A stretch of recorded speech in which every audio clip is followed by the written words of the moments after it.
Olá, boa noite. Tá no ar pela TV Pantanal, canal 22, uma emissora do Grupo Gazeta de Comunicação, programa Opinião. Hoje, quinta, a gente vai entrevistar nesta quinta-feira aqui o superintendente da FUNASA, Fundação Nacional de Saúde, o Francisco Silva Lima, que está aqui já a postos, não é? Está barbudo, da vez passada não estava com essa barba toda aí não, mas está aqui conosco para falarmos sobre, afinal de contas, quantas andam as ações da FUNASA em tempos de pandemia no estado de Mato Grosso. Esta é uma instituição, este é um órgão muito importante, porque ele vai lá no cerne, especialmente daquelas pessoas mais vulneráveis, enfim. E a gente quer falar sobre saúde pública, sobre as ações propriamente do governo federal nesta área de saneamento.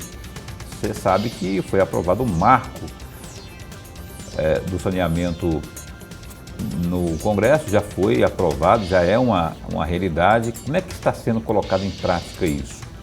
As parcerias da FUNASA com os municípios estão acontecendo, não estão? Enfim, o Francisco já está a posto e vai responder a esses questionamentos. Se você tem alguma pergunta específica, não é? Nesta área aí, esteja bem à vontade para interagir conosco. 99932-2529 é o telefone de WhatsApp que aparece aí no rodapé para você interagir com a gente aqui no Opinião em mais esta noite.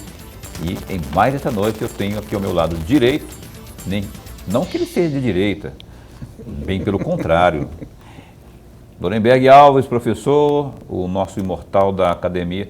E livro que é bom nada, né? Não tem livro novo, nada, essas coisas? Tem, no mês de abril tem um novo livro. Abril vem um novo, vai ser o nome? Eu esqueço. Aí, ó. Esqueço do nome dos meus livros. Você pode até esquecer o nome do livro, mas não esquece de trazer o meu. Então, olha só, Lorenberg Alves conosco mais uma vez. Boa noite, meu cara. Boa noite, Paulo Coelho. Um grande abraço, mas um grande abraço mesmo a todos os nossos telespectadores, a razão maior do nosso programa. Verdade, eu quero agradecer também a você que acompanha a Opinião pela internet, pela página no Facebook da TV Pantanal e também pelo www.gazetadigital.com.br. Muito obrigado pelo carinho da companhia de todas as noites, não é? Aliás, Opinião que daqui a um pouco mais de um mês e meio, vai estar completando aí 2 aninhos de vida, essa nova roupagem aqui, né? Esse novo formato ou nova composição. Francisco Silva Lima, muito obrigado por ter vindo aqui, por ter aceito o nosso convite. E eu faço questão de estar sempre convidando a FUNASA para vir aqui, em função disso que eu falei na abertura aqui, né? A importância que ela tem, as políticas públicas deste órgão para a grande maioria das pessoas, especialmente daqueles mais vulneráveis. Bom tê-lo aqui. E aí a pergunta inicial é, a pandemia persiste, não é? Com menor força, é verdade, mas ela persiste. E as atividades da FUNASA estão comprometidas em termos de... O raio de ação está comprometido? Boa noite.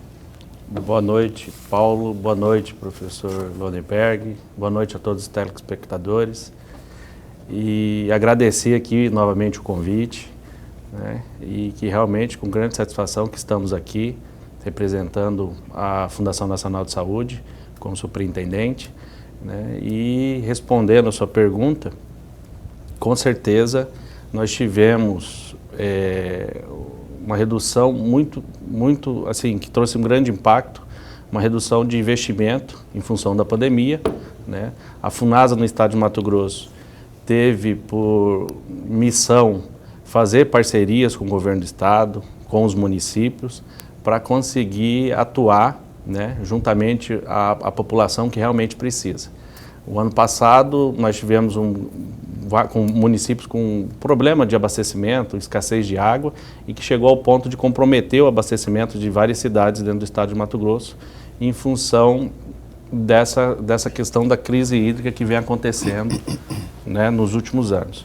A FUNASA realizou parceria com o governo do estado, através da Metamate, né, a questão da perfuração dos poços, né, e com certeza essa semana o governo do estado, percebendo a necessidade, fez uma aquisição de um novo equipamento. Então hoje nós temos aí uma nova estruturação para poder apoiar essa grande demanda de perfuração de poços dentro do estado do Mato Grosso, né? Então, vem realizando e não faltou recurso para isso. Agradecer principalmente todo o apoio de Brasília em relação a isso, ao Ministério da Saúde, onde a FUNASA hoje é vinculada, né? Que não faltou em nenhum momento recurso para dar atendimento a essa população que tanto precisa. Em relação à Associação dos Municípios também, nós tivemos que fortalecer o apoio técnico juntamente à Associação dos Municípios no estado de Mato Grosso. Hoje teve uma reunião, inclusive, lá com a AMM, não teve? Teve. Um dos pontos que nós estamos tratando hoje é a questão do marco regulatório, né? E o projeto de lei que foi encaminhado à Assembleia para aprovação da implementação dos blocos de regionalização para atender a lei do novo marco, né? Então, hoje foi uma pauta de discussão lá, a questão do projeto de lei aprovado pela Assembleia, né? E o que isso efetivamente vai ajudar a nossa população dentro do estado de Mato Grosso. Mas respondendo a sua pergunta, realmente teve um contingenciamento de recursos para novos investimentos em função da pandemia, né, que todo mundo acompanha, não só foi na área do saneamento, como um todo, em toda a área de infraestrutura, mas que hoje nós temos um papel forte do Estado de Mato Grosso, atuando e apoiando com investimento, né, em alguns municípios que realmente estão totalmente comprometidos a questão e precisa desse investimento inicial. Então o Estado hoje, através da Sinfra, vem fazendo alguns investimentos pontuais dentro do Estado de Mato Grosso e alguns municípios, né, suprindo essa deficiência que hoje nós temos dentro da FUNASA, né. Ok.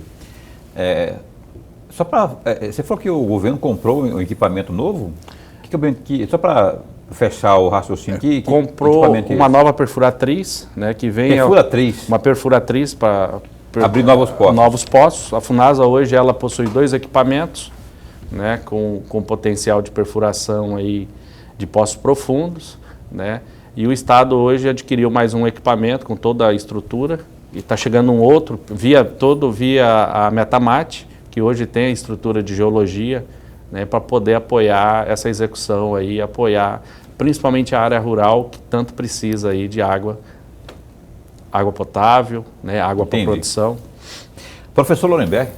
Respondendo a sua pergunta... Agora ela lembrou o nome do livro, né? Mas são 20 livros, é difícil eu lembrar de todos os nomes. Imagina você, 20 filhos, é impossível. Não, é possível, mas é difícil achar um pai que tem 20 filhos, mas lembrar o nome de um por um, né? E eu perguntei para ele mas o nome do mais recente é difícil, tem que esquecer também. Não é porque é muito recente também, né? É porque está na editora. Viagem ao passado entre o Arroio e Plátano. Arroio é um córrego que corta a cidade ao meio, Novo Hamburgo. Passa exatamente Novo Hamburgo é lá no Rio Grande do Sul. No Rio Grande do Sul. É o córrego igual Prainha. Corta no meio, mas é chamado Arroio. É um romance que é isso? É um romance. É um romance. Mas voltando aqui, superintendente, a nossa alegria, mas a alegria mesmo de tê-lo mais uma vez aqui, o nosso programa ganha e ganha muito. Eu vou sair um pouco fora da primeira questão, mas pegando uma frase que o senhor falou das parcerias, que o Paulo também falou a respeito das parcerias. Tem uma parceria que eu gostaria muito de ouvi-lo, a parceria entre a FUNASA e Várzea Grande. E eu estou me referindo exatamente àqueles 6 veículos que a FUNASA cedeu, 5 caminhonetes S10 e uma van, que tem um consultório nessa van, foram cedidas para a Várzea Grande, e a minha pergunta é exatamente essa. Qual a periodicidade dessa parceria? Qual é o tempo que deve ficar esses 6 veículos na mão da Prefeitura de Várzea Grande? E qual é o balanço que o senhor faz de contribuição que esses veículos estão dando para a própria Prefeitura de Várzea Grande, uma vez que tem objetivo, né? Que é exatamente a campanha do Covid? Além da periodicidade que o Lorenberg citou, eu vou agregar aqui um rabichozinho na pergunta dele. E quais os critérios para que prefeituras Mato Grosso adentro possam fazer o mesmo que Várzea Grande fez, né, de pedir e ter atendido aí esse tipo de parceria com a FUNASA? Outros municípios podem ter? O que eles precisam oferecer ou precisam ter para conseguir essa parceria com a FUNASA? Sim. Naquele momento que aconteceu a parceria, na verdade foi feita uma solicitação pela Vigilância Sanitária do município de Várzea Grande, né, que naquele momento a Funasa, nós encontrávamos em período de pandemia, que foi naquele período crítico, que houve a paralisação total, não poderia sair em viagem, e nós tínhamos os veículos parados dentro da superintendência. Como a Funasa ela faz parte do Ministério da Saúde, ela é um membro do Sistema SUS, então nós temos por missão e obrigação de apoiar todo o sistema, né, de saúde dentro do estado de Mato Grosso, como representante do Ministério da Saúde. E naquele momento a Vigilância Sanitária nos solicitou um apoio logístico para a questão de vacinação, que eles estavam com dificuldade, que na verdade, naquele momento não tinha ninguém preparado para o que estava acontecendo, né? E chegou um pedido da Secretaria de Saúde, através da Vigilância Sanitária, em um apoio logístico, né? Então a Funasa autorizou, porque nós estávamos com a frota totalmente comprometida, sem poder atuar dentro do estado, em função da pandemia, que houve aquelas total restrições na capital e em todos os municípios, e nós nos sentimos sensibilizados em relação à necessidade. E só partiu de Várzea Grande naquele momento. Nós oferecemos a outros municípios que nós poderíamos atuar também, mas naquele primeiro momento, tanto que não foi 30% dos 6 veículos e uma van, que nós temos uma unidade, para poder ajudar, e ajudou muito, né? Com certeza, eu escutei isso do próprio secretário, que naquele período ficou, acho que por 3 meses, 4 meses, apoiando ali todas as ações, né? Principalmente ligado à vacinação, que estava buscando aquela estruturação e atendimento de pessoas que estavam acamadas, que necessitavam de um veículo, de uma equipe do sistema de saúde da Várzea Grande, ir até o seu domicílio e realizar a vacina que era necessária naquele momento. Então, é a Funasa que oferece, e aí os municípios absorvem se tiverem o interesse. Isso. Lembra que você ia acrescentar? Não, os veículos não estão mais de posse da prefeitura. Não. Nesse momento teve uma nova solicitação, porque surgiu uma nova demanda em função, né? E Várzea Grande, a vigilância solicitou novamente se teria possibilidade. Só que como nós estamos com contingenciamento de recursos, ainda não liberou o orçamento da União, então nós estamos com algumas dificuldades de custeio, de combustível ainda, né? Mas já houve novamente uma nova solicitação do apoio da Funasa, se possível, né, às ações lá do município da Vigilância Sanitária. Ok, nós estamos entrevistando nessa noite aqui o Francisco Silva Lima, que é o superintendente da Funasa aqui no estado de Mato Grosso. Eu citei aqui, superintendente, e o senhor também já fez referência quando da reunião que teve com os municipalistas, inclusive hoje pela manhã. Como é que está a situação do cumprimento do marco regulatório do saneamento no estado de Mato Grosso, visto que já foi aprovado em âmbito nacional, mas aqui há a política local que tem que definir suas regras também. Como é que está sendo, em que estágio está essa discussão junto aos municípios? Paulo, o novo marco ele traz algumas novidades aí em relação ao saneamento, né? Uma delas é a participação da iniciativa privada, uma parceria, né, da iniciativa privada, que ela possa dar viabilidade na estruturação do saneamento como um todo. Qual que é a nossa preocupação hoje, né? Hoje foi tratado dentro da Associação dos Municípios, é que a estruturação da regionalização, nós temos um cenário econômico em determinadas regiões que realmente nós temos municípios que têm a sua economia comprometida, né, e que não há uma viabilidade de investimento 100% privado, né?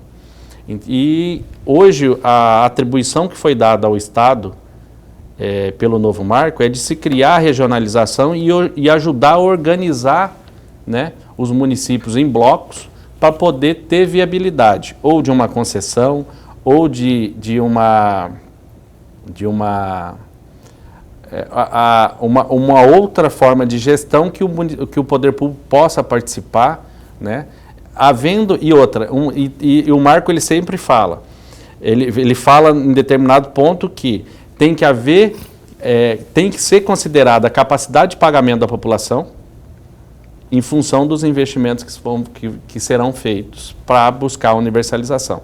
Então, esse é um ponto-chave hoje, quando se fala em privatizar, né? Que nós temos que fazer estudos, verificar a capacidade de pagamento, né, da nossa população, para poder dar um passo à frente e qual é o modelo ideal de gestão para se buscar a universalização. Então, quando nós tratamos a reunião hoje, que a nossa preocupação é essa, que o que foi escolhido ajudar os municípios numa nova reestruturação, que realmente aconteça dentro dos prazos que estão estipulados dentro do novo marco. Até 2033, 90% do esgoto e 99% da água de atendimento à população, né? O que vem também no novo marco é a pessoa da agência reguladora, que é primordial para essa nova estruturação. Então, ela obriga hoje a estruturação da agência reguladora para regular totalmente esse mercado que vai surgir dessas novas modelos de gestões em relação ao saneamento, para buscar a universalização. Vai tempo isso aí, nessa regulação, porque aí tem todo um processo burocrático para saber as empresas, os interessados. O grande problema, Paulo, não é... primeiro, a lei está aí, nós temos que cumprir. Uhum. É fazer com que realmente ela aconteça e saia do papel.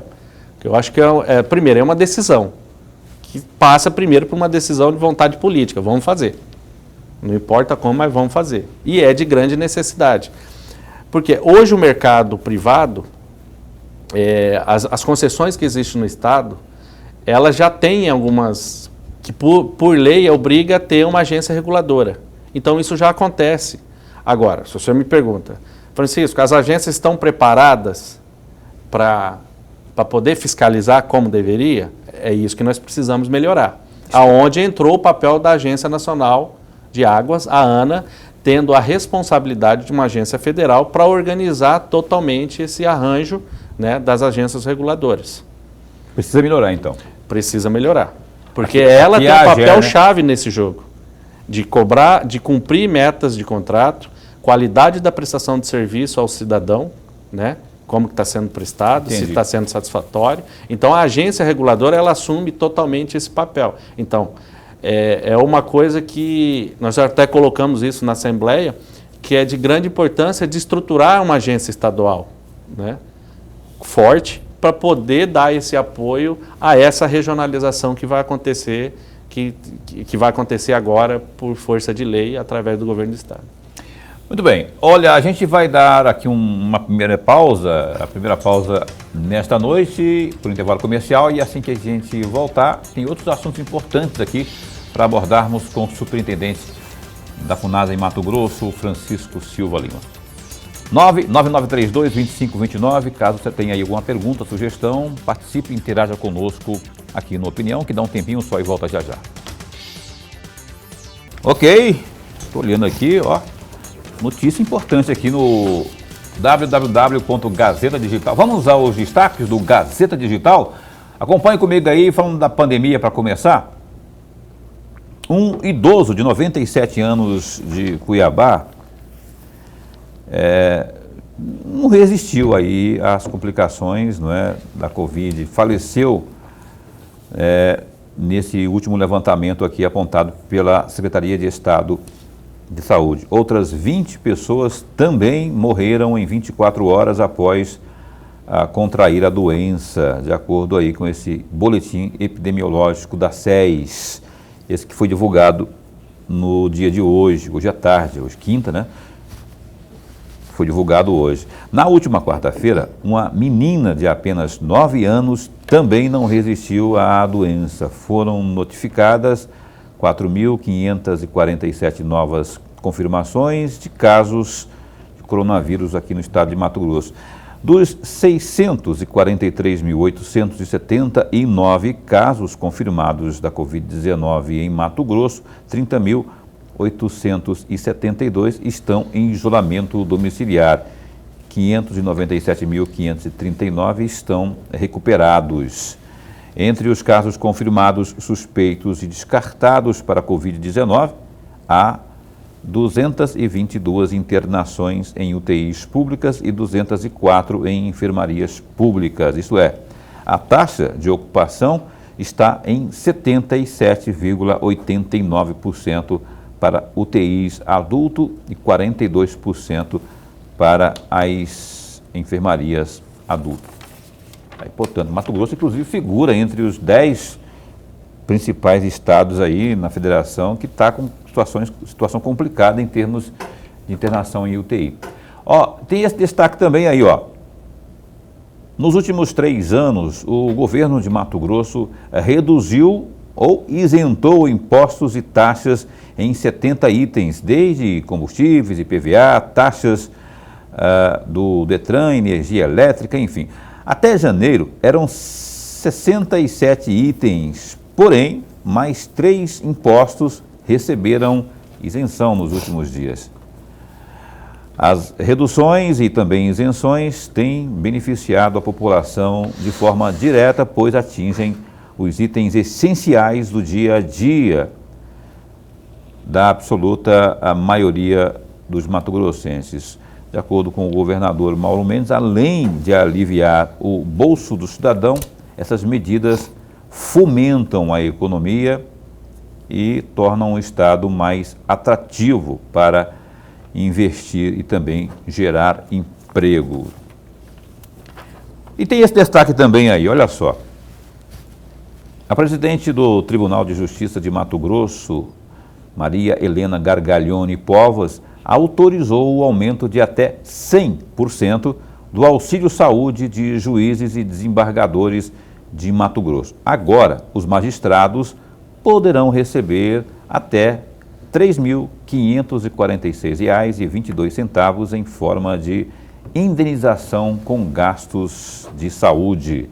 De acordo com a portaria publicada na quarta-feira, dia 2, no Diário Eletrônico da Justiça, a Corte Estadual alterou o programa de assistência à saúde suplementar para magistrados do Poder Judiciário. Abre aspas aí para a desembargadora, para o trecho decidido por ela. O auxílio será concedido em cota única mensal máxima no valor de 10% do subsídio percebido aí pelo magistrado, no caso, do magistrado ativo ou inativo, incluídos neste limite eventuais aí de dependentes, incluindo aí, no caso do limite, eventuais dependentes, fecha aspas, diz trecho da portaria. Com isso, o valor do auxílio saúde dos magistrados, que era 5% do valor do seu salário, passa a ser de 10%. Eu fico um pouco indignado, Lorenberg, mas eu não sei se eu estou com razão. Eu queria que o senhor comentasse aqui. Tem mais detalhes sobre essa notícia aí no www.gazetadigital.com.br, por causa do momento, rapaz. E se realmente faz necessário ter esse reajuste aí de auxílio saúde para os nossos queridíssimos magistrados. O que você avalia? Está tão feia a situação, está tão difícil, né? E aí me vem uma portaria, uma decisão dessa da queridíssima Maria Helena. Gosto muito da senhora, viu, doutora, mas concordo não, me perdoe. E aí, Lorenberg? Não, mas eu concordo em grande parte com o que você falou.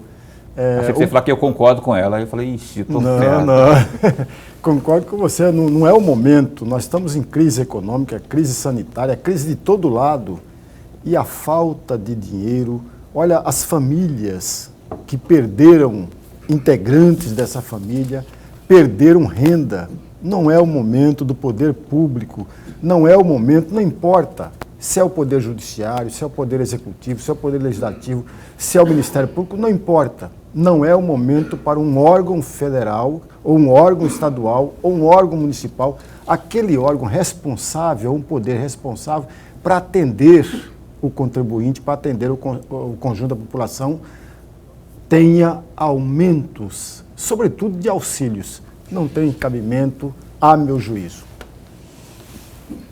E ao meu também, viu? Agora, enfim, cumpra-se, decisão, cumpra-se. O nosso caríssimo superintendente da FUNASA, o Francisco Silva Lima, está aqui conosco. A gente está falando sobre o saneamento propriamente no Estado, as políticas aí, a atuação da FUNASA em tempos de pandemia. Lodenberg, você, por favor, queria que você abrisse esse bloco de perguntas aí ao nosso convidado. Superintendente, tem um assunto, talvez por conta que eu não entendo nada e eu tenho muitas dificuldades para entender alguma coisa a respeito, mas me causa muito interesse, me provoca interesse, que é o aterro sanitário. Eu gostaria muito de ouvi-lo a respeito, porque me parece, me corrija, o aterro sanitário é de suma importância para qualquer estado, para qualquer município.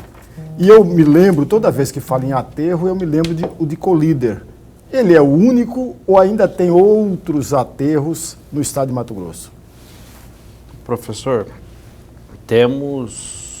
hoje nós já temos, na verdade, vou fazer um histórico aqui dos investimentos que foram feitos a nível Brasil, que foi um próprio relatório do Tribunal de Contas da União, onde avaliou aonde foram feitos os investimentos e se realmente houve um avanço, né, com a implementação dos aterros.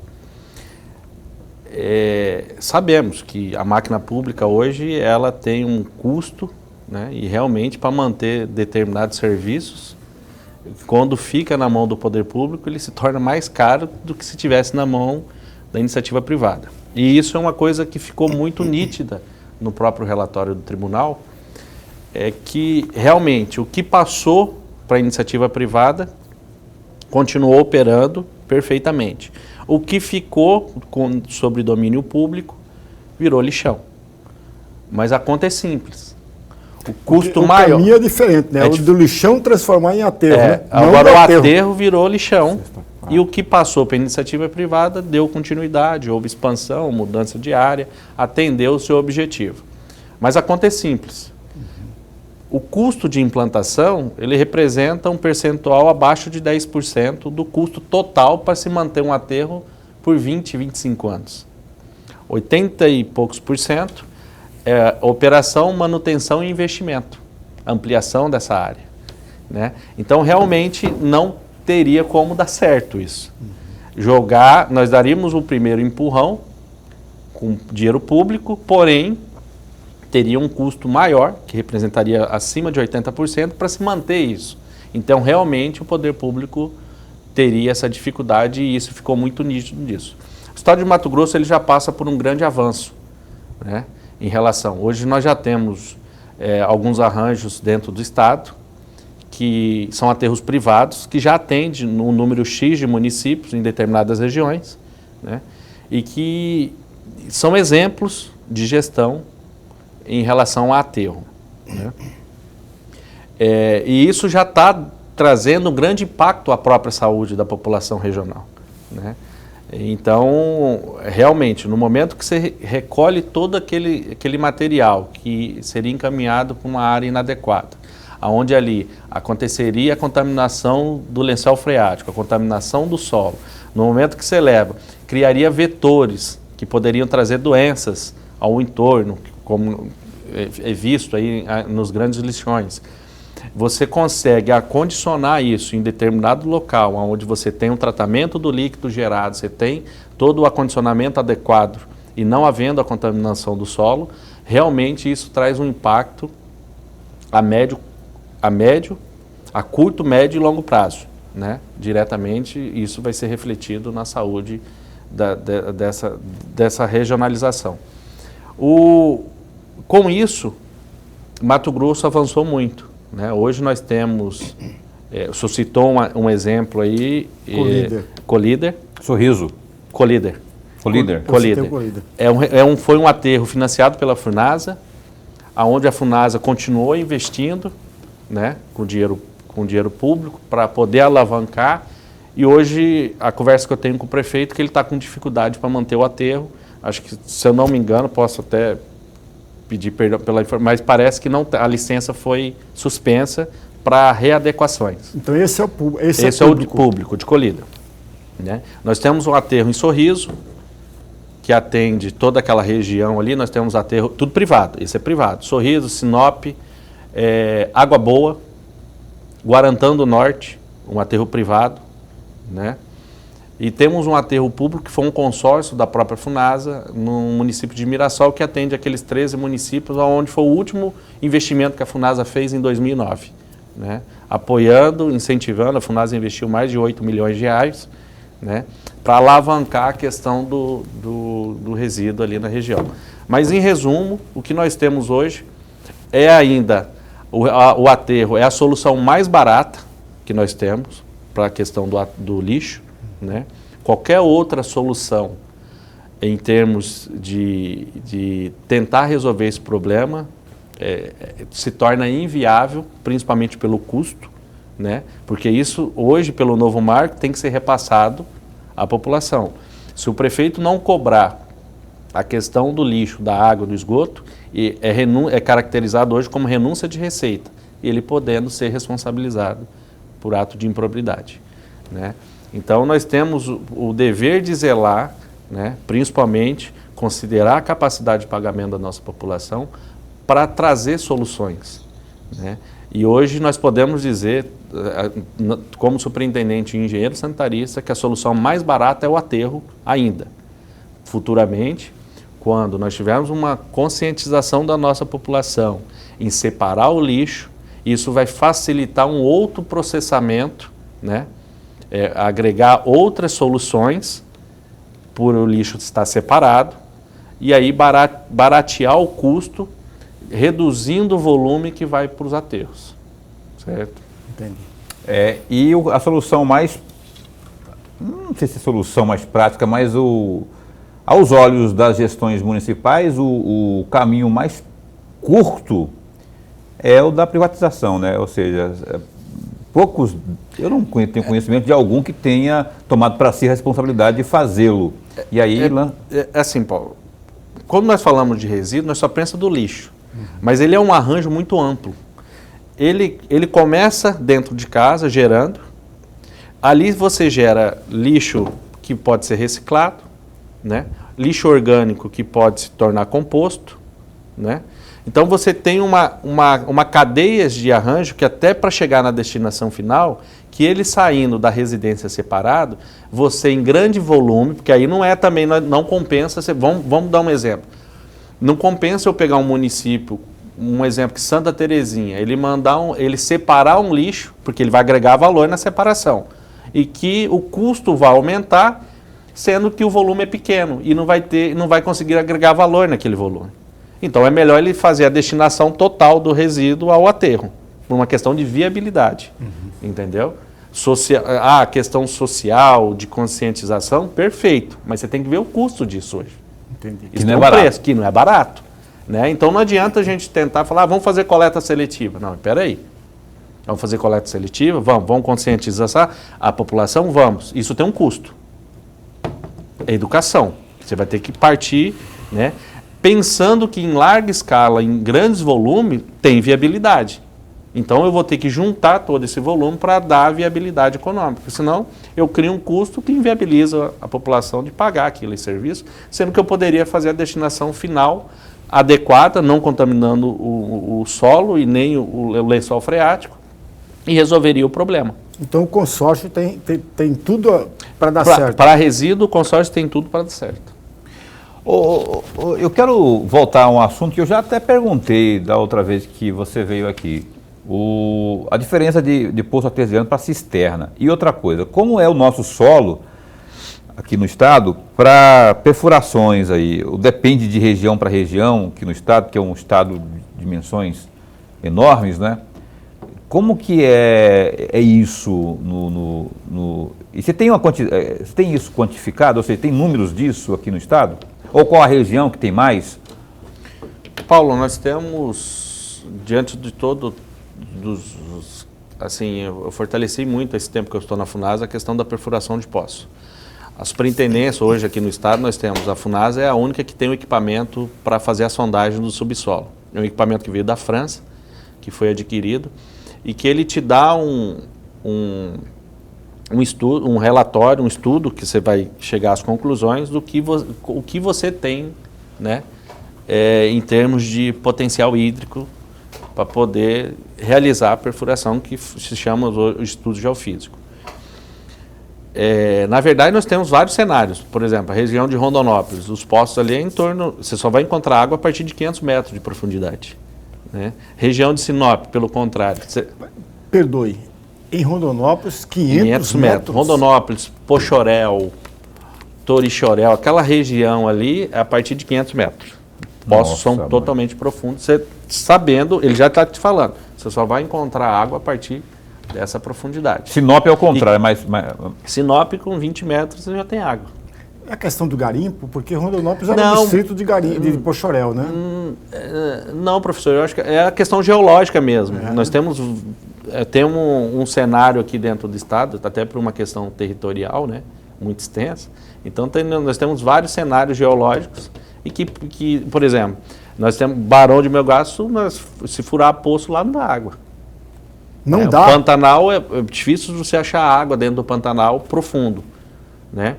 Então, são situações... Eu já achava o contrário, eu achava que ele na região... A Baixada Cuiabana, nós temos um grande problema. A média dos poços aqui da Baixada Cuiabá-Várzea Grande é 3 mil litros, 2 mil litros, muito pouco. E qual é a profundidade? Quando se fala profundidade, 150, 100 metros, aqui em Cuiabá, 130. 150? Mas não é todo lugar. Tem lugar que você fura que não dá água.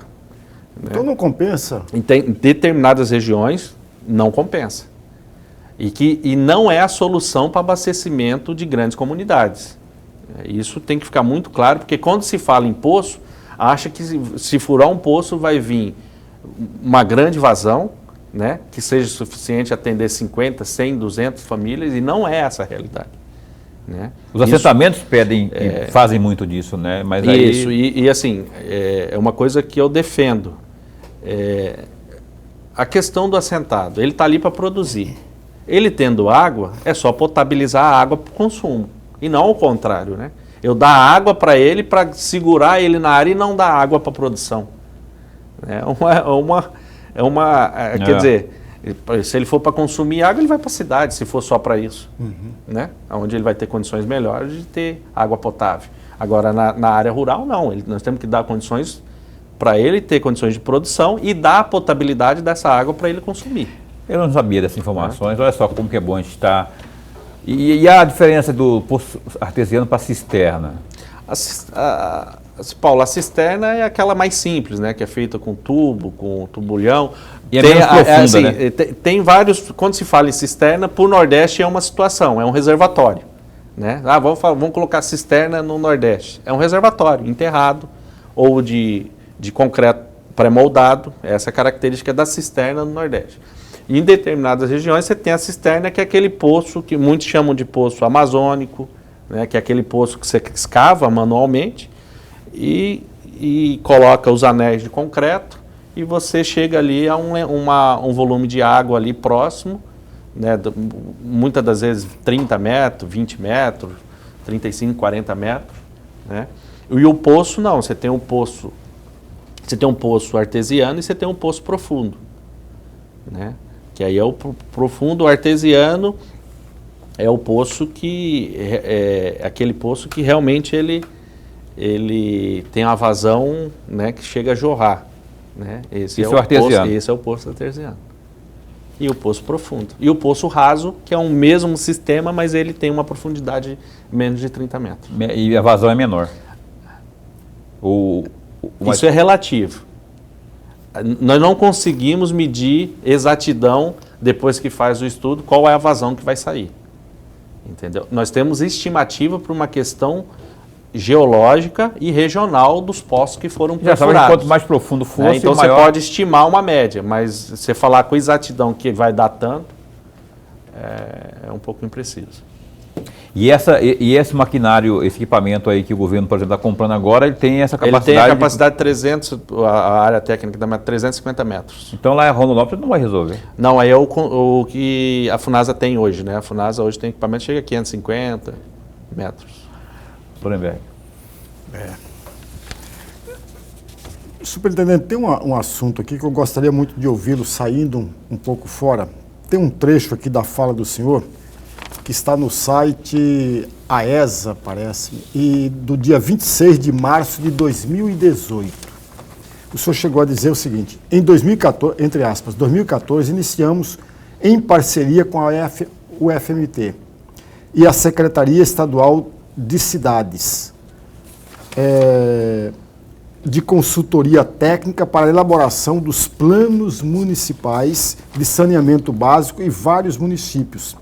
E, paralelamente, com o CREA de Mato Grosso, que detectou a falta de profissionais responsáveis por esses planos e pela falta da emissão, da anotação e responsabilidade técnica dos mesmos. Fecham aspas. E aí eu gostaria muito de fazer a seguinte pergunta. Essas parcerias com o CREA, com o FMT, ainda persistem, ainda continua valendo? E qual é o balanço que o senhor faz em relação a essas parcerias, sobretudo com a UFMT? Vou pedir para o Francisco responder a essas duas perguntas aí do Lolenberg Alves após o intervalo comercial, mas é rapidão, um instante só. O papo continua aqui no intervalo aqui sobre esse negócio de poço. Sabia que eu fiquei muito surpreso com esse negócio? Eu não sabia dessa dificuldade aqui no estado de Mato Grosso da perfuração de poços artesianos, né? A profundidade que tem que se chegar para se encontrar água. Eu achava que 30 metros, 50 metros dava, quando muito, mas não. Está falando que aqui em Cuiabá, por exemplo, 150 metros, Vargem Grande, mesma coisa. E o problema em Vargem Grande continua. E lá em Vargem Grande o problema continua, a novela continua, né, da questão da água. Agora o prefeito lá engatou a primeira lá com a tal da ETA. E lá em Vargem Grande, para voltar esse assunto, aí o Lorenberg tem que responder a pergunta dele, mas lá em Vargem Grande o negócio lá não adianta poço artesiano, não adianta? Na sua avaliação? Paulo, não, pela a não ser questões densidade pontuais demográfica que nós temos lá, o número de habitantes que tem no município, a solução é o Rio Cuiabá. Né? É o que o prefeito fez hoje, inaugurando a nova ETA, é o que vai conseguir atender. E lembrando, o sistema de tratamento mais moderno que nós temos do estado é esse da Vargem Grande. Em termos de qualidade da água, é o melhor hoje em termos de tecnologia. Olha só. Bom, o Lorenberg deixou aí perguntas sobre parcerias lá no bloco anterior, né, com o CREA, o FMT. Você lembra da pergunta ou não? Ele vai ter que fazer de novo. Não lembro. Por favor, então. Professor, na verdade os planos, quando fechamos um termo de cooperação, um TED, termo descentralizado com a Universidade Federal, conjuntamente com o governo do estado da época, para a elaboração dos 106 planos municipais de saneamento. O que são os planos? É um planejamento do saneamento dos municípios no estado de Mato Grosso que estavam pendentes, né? Para completar os 141, ou já tinha convênio direto com o município via FUNASA, ou são os municípios acima de 50 mil que tiveram contratos, naquele momento, diretamente com o Ministério, naquele tempo, do Ministério das Cidades. Então, estavam pendentes ainda 106 planos municipais, onde a FUNASA entrou com financiamento, repassando esse recurso e com uma contrapartida do governo do estado, à época, para a elaboração desses planos, né? E ali nós conseguimos ter um diagnóstico de cada município, da sua realidade, da sua necessidade, propor soluções. E esses planos são fundamentais para o planejamento que nós estamos querendo agora, né? Que é a questão da regionalização dos municípios, entender o município, quem são os municípios que vão compor essa regionalização, os blocos. Aí vamos dar um passo à frente, fazer os estudos de viabilidade dos investimentos que são precisos para poder chegar à universalização. Então, naquele momento ali, ao identificar o melhor parceiro para a elaboração dos planos, nós identificamos a Universidade Federal pelo Departamento de Engenharia Sanitária e Ambiental, que ali realmente se trata a questão do saneamento como um todo, principalmente técnico, né? Então, conseguimos avançar em 2 anos, conseguimos concluir os planos, entregamos esses planos aos municípios e cabe hoje aos municípios realizar as revisões, porque as coisas são dinâmicas, as coisas vão mudando, o cenário do saneamento do município ele vai melhorando ou vai piorando e precisa passar por atualizações. Essas atualizações dos planos que vão subsidiar esse novo passo em relação ao novo marco regulatório, né? Então, é primordial que os municípios na verdade, vão ter grande dificuldade de fazer essa revisão, né? É onde eu acho que o papel do Estado é importante nisso, né? De dentro dessa regionalização, organizar essa questão da atualização, porque nós temos o cenário do saneamento dentro do Estado hoje, coisa que nós não tínhamos anos anteriores, né? Em função que nós não tínhamos o planejamento e metas a serem cumpridas, né? Mas a parceria com a universidade continua, né? A nível de controle de qualidade da água, nós temos algumas parcerias, algum trabalho junto ao Tribunal de Contas do Estado, né, para atuar. Realmente essas ações ficaram totalmente comprometidas em função da pandemia. Eu queria abordar dois assuntos aqui, nesse último bloco, Francisco, a questão da saúde indígena, propriamente, e como é que está o trabalho da FUNASA nesse sentido.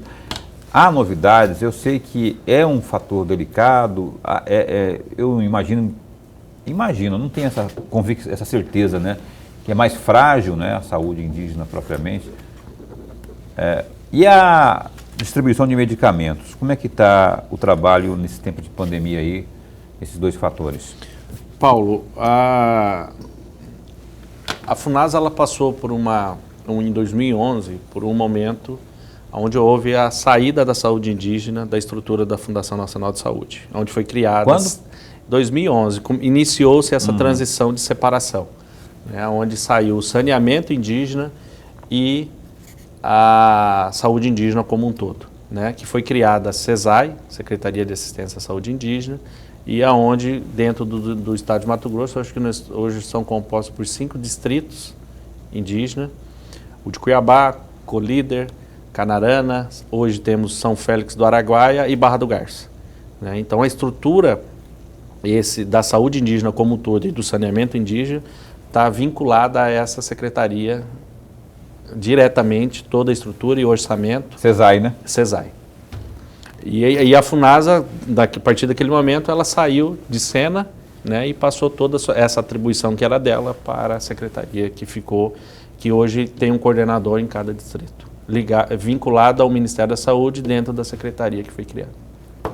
Tá, eu achava que ainda tinha alguma coisa, algum suporte da FUNASA. Hoje nós atuamos diretamente a municípios até 50 mil habitantes e na área rural de todos os municípios, até mesmo acima de 50 mil habitantes. E a questão dos medicamentos propriamente? Como é que está o trabalho da FUNASA? A FUNASA não atua. Hoje não? a nossa atribuição é totalmente saneamento, né, e educação e saúde. Lorenberg. Superintendente, voltando lá para uma das nossas conversas no primeiro bloco, o senhor falou tanto do marco regulatório, etc.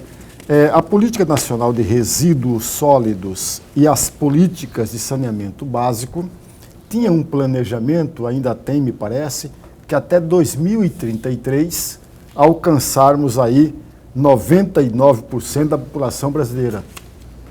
E água potável e 90% dessa mesma população.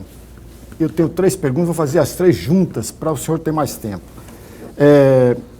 Na sua opinião, verdadeiramente o Brasil alcançará essas metas em 2033?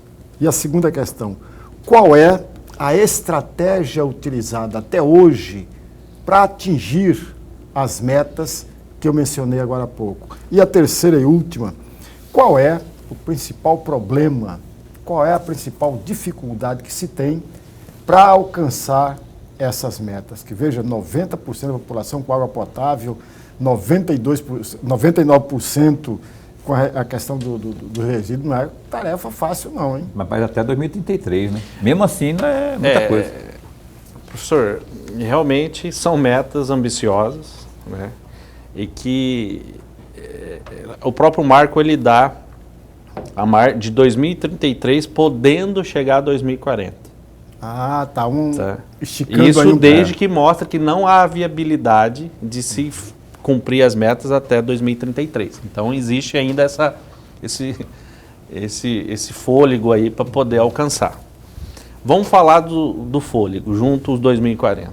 Ainda assim, diante do cenário que nós vivemos hoje, de escassez de recursos, porque vamos parar para pensar. Resolver o problema da Baixada Cuiabana. do saneamento da Baixada Cuiabana. Resolver de Várzea Grande é uma coisa, resolver da Baixada é investimento, totalmente. O investimento hoje no esgotamento, como um todo, da água, requer investimento, né? Ah, vai ser da iniciativa privada? Tá, quanto a iniciativa privada está disposta a entrar no jogo? Né? O marco traz uma segurança hoje, deixando claro qual que é o papel de todo mundo, porém, ainda assim nós precisamos nos organizar. Tanto o poder público municipal, né, como o federal e o estadual, para poder que isso aconteça de fato. Então, primeiro, vamos ter que planejar. Eu acho que o grande erro nosso é ter a lei, não implementar e não se estruturar para que as coisas aconteçam com planejamento. Né? Nós estamos falando de agência reguladora, a agência reguladora já vem aí da 11445 há muito tempo da lei, que era necessário para estar estruturado e até hoje nós não conseguimos. Né? E investimentos foram feitos por parte do governo federal, principalmente para os pequenos municípios, e muito que foi feito, muitas das coisas não funcionam, porque não conseguiu manter o serviço, né? Não se cobrava, não tinha obrigatoriedade de cobrar, hoje tem. Entendi. Né? Ok, ó, a gente tem que encerrar o programa, rapaz. Eu queria continuar mais aqui, que tem muita coisa que eu... Enfim, o papo é muito bom, né? Quando o Francisco vem aqui, a gente tem além das informações, uma aula sobre isso tudo que compreende o universo da FUNASA aqui, que tem uma dotação orçamentária pífia para esse ano, pelo que eu andei sabendo, né, Francisco? Eu não vou poder discorrer sobre o assunto, mas quanto que é, sabe? Não, foi totalmente contingenciado, né? Ainda assim, nós estamos... Qual que é o valor? O ano passado, nós conseguimos fechar o ano com todas as obras que estavam em andamento com recurso pago. Não Quanto tivemos... que é? Nós temos aí, dentro do estado de Mato Grosso, aí nós temos uns 200 milhões de obra ainda em execução. Ok. Né? E não tivemos problema nenhum em relação a isso. Tá. Agora, novos recursos, foram muito poucos convênios celebrados no final do ano. Obrigado por ter vindo. Eu que agradeço o professor, agradeço o Paulo, por estar aqui novamente. E obrigado ao telespectador. Obrigado a você. E boa noite. Obrigado ao J. Gomes, meu amigo também, meu amigo de longa data, né? A voz de veludo, o Jotão, professor de oratória, inclusive. O Lorenberg, a gente se encontra amanhã, não é? Até amanhã. Amanhã com o vereador por Cuiabá, Luiz Fernando, ao vivo às 7h30 da noite. Não perca aqui no Opinião. Fica bem, fica com Deus também.